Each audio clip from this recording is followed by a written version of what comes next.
जनता इनके नेताओं की शक्ल देखना नहीं चाहती है। ये साफ संदेश है कि 40 लाख रुपए पीडब्ल्यूडी से दिलवा करके डीएम ने भीड़ जुटाने का जो काम किया है, उससे साफ जाहिर होता है कि वो मजदूर झाड़ी किसान जो मजदूर थे ना, वो लोग आए हैं, मजबूरी में आए हैं। वो उनके कोई समर्थक नहीं है, उनके कोई वो चाहने वाले नहीं है। वो सीतापुर में पुरानी सरकार का बना हुआ था, उसको नहीं ये चालू करवा पाए। इनकी बेइज्जती होती है कि पिछली सरकार बना के एम्बुलेंसें थी, धक्के खड़ी हुई थी। बिहार में आपने देखा होगा, वो किस लिए थी? तो इनको जनता से कोई लेना देना नहीं है। इनका मोह भंग हो गया, जनता का इनसे बहुत बड़ा मोह भंग हो गया। जनता तो ये चाह रही है ये कब जाए यहाँ से। कहीं भी जाओ, चाहे प्रधानमंत्री आ जाए उत्तर प्रदेश में, चाहे गृह मंत्री आ जाए, कोई भी भीड़ भाड़े की होगी इनकी। वोट देने वाले नहीं होंगे वो लोग। देश की सच्चाई सच छुपने नहीं देंगे। 1 साल पूरे हो चुके हैं किसान आंदोलन के। आप लोग आज भी यहाँ जमे हुए हैं। उत्तर प्रदेश में चुनाव का बिगुल भी बज चुका है, रैलियों का दौर शुरू हो चुका है। प्रधानमंत्री, गृह मंत्री समेत तमाम बड़े नेताओं ने रैलियाँ शुरू कर दी हैं। किसान अपने आप को कहाँ पर देख रहा है? किसान की बहुत बड़ी जीत हुई है। जहाँ भी देखो, चाहे पश्चिम बंगाल देख लो या बाई इलेक्शन देख लो आप, किसानों ने जो ठान लिया है कि जब तक किसानों के ये 3 काले कानून वापस नहीं होते और एमएसपी पर कानून नहीं बनता है, तब तक किसान यहाँ से हटने वाला नहीं है। 11 महीने हो गए, 11 साल भी हो जाएंगे। किसान यहाँ अपनी दृढ़ता से, मजबूती के साथ, संवैधानिक दायरे में रहते हुए अपना प्रोटेस्ट करता रहेगा। और रही बात इलेक्शन की, तो आप देख लीजिए जनता कितना इनको चाहती है। अभी भी देख लो, हमारे जो गृह मंत्री हैं अमित शाह जी बनारस जाते हैं, वहाँ से बिगुल बजाते हैं। उनकी भीड़ जुटाने के लिए वहाँ का एक डीएम पीडब्ल्यूडी से 40 लाख रुपए दिलवाता है। सभी फ्रंट पेजों पर, अखबारों में, आप अमर उजाला उठा के देखो, और भी बहुत सारे बड़े अखबार हैं, नेशनल चैनल हैं, उन पर पूरी छाई हुई है वो खबर कि 40 लाख रुपए वो दिया गया था कि आप भीड़ जुटाइए। इसका मतलब ये साफ है, संदेश है सरकार को कि जनता नहीं चाह रही, आपकी शक्ल देखना नहीं चाहती है।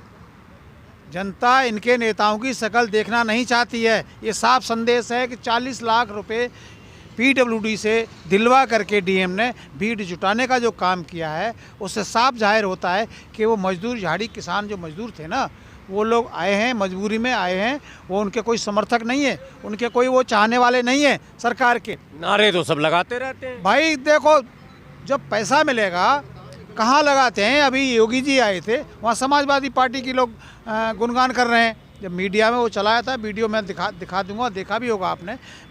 योगी जी आए थे तो वहाँ समाजवादी के लोगों की भीड़ थी। वो पैसों पर बुलाए हुए लोग हैं, 500-500 रुपये झाड़ी। योगी जी कहते हैं कि हमारी सरकार में मुसलमानों पर लगाम लग गया, इसकी गुंडागर्दी रुक गई, पलायन हो रहा था। आपको पश्चिम में बहुत सारे शहरों की बात है, आपको जहां पलायन मुसलमानों के डर से हिंदू पलायन कर रहा था, रुक गया। गुंडा सारे उत्तर प्रदेश छोड़ के भाग चुके हैं, अब क्या चाहिए?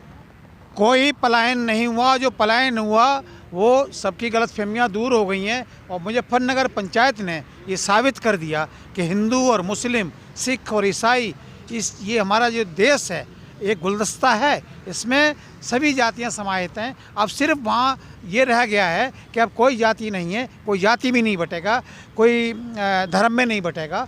वहाँ पर ये आपने सुना होगा कि अल्लाह अकबर और हर हर महादेव के नारे एक साथ लगाए थे। तो ये जो संयोग बना है ना हमारा, जो इन्होंने अलग अलग करने का, जातियों में बांट करके राजनीति करने का जो इन्होंने अपना ड्रामा शुरू किया था 2014 से और अब तक जो करते आ रहे हैं, वो जनता पूरी तरह से समझ चुकी है कि अब न जाति में बटेंगे, न धर्म में बटेंगे, न किसी में बटेंगे। हम एकजुट हैं। और एकता की मिसाइल ये मुजफ्फरनगर की पंचायत ये दिखा के गई है, सरकार को ये आईना दिखा के गई है कि तुम कितना भी जाति धर्म में बांट लो, किसान की कोई जाति नहीं होती है। किसान बिरादरी सिर्फ किसान है और वो किसान ही रहेगा। और किसानों में जो खेती किसानी करता है वो किसान बिरादरी है। और जो किसान है, खेती पर हमारा देश की आबादी है, 60 से 70% जनता खेती पर निर्भर है, किसानी पर निर्भर है। आज उन पर कुठारघात करके जो धोखे से और रातों रात इन्होंने जो काले कानून बना के उनके डेथ वारंट जो पेश किए हैं, केंद्र सरकार ने, वो पूरी भली भांति किसान समझ चुका है। किसान की एकजुटता देखिए, कितनी कितनी दूर से किसान वहाँ मुजफ्फरनगर पहुँचा था। मैं खुद था, मैं गवाह हूँ उस चीज़ का।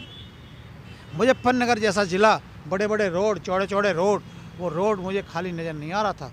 सभा स्थल तो छोड़िए आप, सभा स्थल में तो जितने आ पाए वो आ गए, वो सिर्फ आ रहे थे, मत्था टेक के निकल रहे थे, क्योंकि जगह ही नहीं थी उसमें, सांस पैर रखने तक की जगह नहीं थी। और माइक जो लगे हुए थे, माइक से सिर्फ भाषण सुने जा रहे थे लोग। तो लगता है कि चुनाव में वो दिखेगा कि वो वहीं तक था? दिखाई दिया। आपने अभी बाई इलेक्शन में नहीं देखा क्या स्थिति रही है बीजेपी की? बाई इलेक्शन में मध्य प्रदेश में कई राज्यों में तो बीजेपी बहुत अच्छी रही। अरे कहीं सिर्फ हिमाचल में मामला गड़बड़ हुआ? कहीं नहीं, कहाँ नहीं हुआ। अरे सब जगह से हारी है ये। पहले की सीटें उठा के देखो ना इनका, पहले किसके पास थी, अब वो किसके पास हैं। परिवर्तन है। आपने बंगाल में नहीं देखा था कितना बड़ा परिवर्तन हुआ था? ये तो कहते थे 200 पार, फिर भी 200 बंगाल में 3 से कितना आगे अरे पहुंच ये गया? सारे मिल करके पूरी संसद उठ करके और बंगाल में पहुंच गई। जितने मुख्यमंत्री थे सबकी ड्यूटी लगी हुई थी कि जाइए केंद्रीय तो यूपी में भी लगेगी ड्यूटी। अब लगा लो, कोई फर्क नहीं पड़ता। रिजल्ट आपके सामने आ चुका है। उत्तर प्रदेश में कुछ भी लगा लो, ये पहला यहीं से शुरुआत आईना हो गया। सरकार को दिखाने का, उसकी औकात दिखा दी कि एक गृह मंत्री को भीड़ जुटाने के लिए पैसे खर्च करने पड़ रहे हैं। शासन प्रशासन को लगाया जा रहा है, उनकी नौकरी छीनने तक की धमकियां मिल रही हैं कि आपको इतने आदमी करके लाने हैं। अभी प्रधानमंत्री ने जो अलीगढ़ में सभा की थी, ये कोई यूनिवर्सिटी का उद्घाटन करने आए थे, तो वहाँ पर जो प्राइवेट बसें हैं उनको नहीं तो रोड पर उन पर ऐसा जो लोग बताते हैं। मैं इस बात बोल रहा हूँ, चुनाव के टाइम सारी यूनिवर्सिटियों का उद्घाटन चुनाव के ही टाइम क्यों होना शुरू हुआ?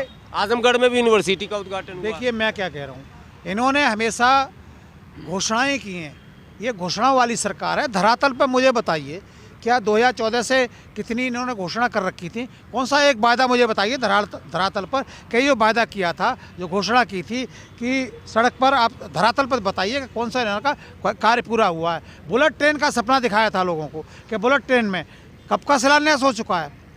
देखो इससे पहले की सरकार थी, माननीय अखिलेश जी की सरकार थी, मात्र 2 साल के उद्घाटन के बीच स्टार्टिंग जो उद्घाटन हुआ था और टारगेट दिया था कि 2 साल में ये काम कार्य पूरा होना चाहिए। कर तो दिया। पूर्वांचल एक्सप्रेस का उद्घाटन योगी जी ने किसने कर दिया भाई? अरे पुरानी योजना आगे बढ़ा रहे हो, ठीक है।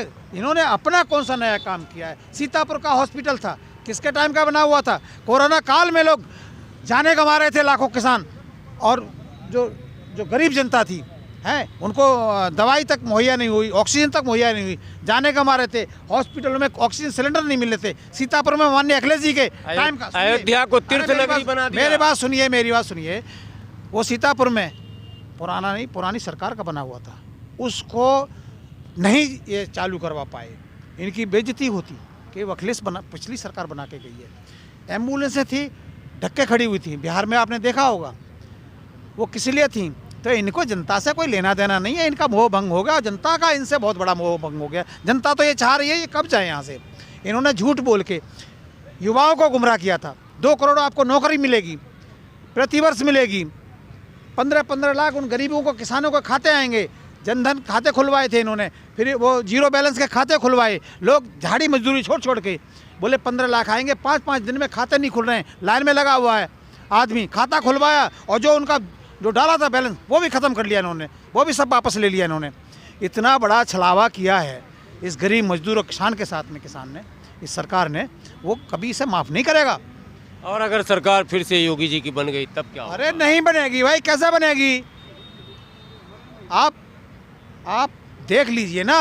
अरे भाई आपको भी तो दिखाई दे रहा है पत्रकार महोदय कि आप देख लीजिए, जब उनको देखने तक को आदमी शकल देखने तक को तैयार नहीं हो रहा है। नहीं, अपने नेता को खुशी खुशी लोग जाते हैं कि चलिए हमारा नेता आ रहा है, हम भाग के जा रहे हैं, अपने पैसे से खर्च करेगा।